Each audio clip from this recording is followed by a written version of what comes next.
तर मित्रांनो, तुम्हाला तर माहितीच आहे सिमेन्स एनर्जीमध्ये माझी अप्रेंटिसशिप सुरू आहे आणि त्यातून पण जो काही वेळ उरतो त्यामध्ये मी ईव्ही चार्जर इन्स्टॉलेशनचे कामं करतो आणि तेच काम करण्यासाठी आज भिवंडीला साईट आली. तर तुम्हाला हे समोर मधुबन टोयोटाचं गोडाऊन दिसत असेल, तर ज्या काय बाहेरून गाड्या येतात त्या अगोदर इथं ठेवल्या जातात आणि मग त्या इथून शोरूममध्ये जातात.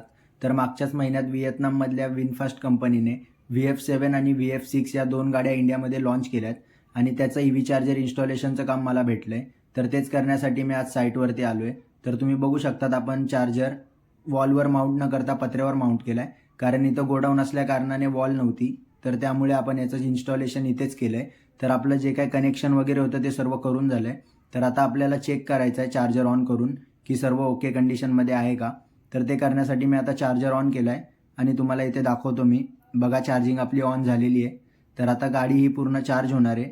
तर इथे तुम्ही बघू शकतात ग्लासमधून आतमध्ये तुम्हाला डॅशबोर्डवरती दिसत असेल की ईव्ही चार्जर ऑन झालाय. तर फुल्ली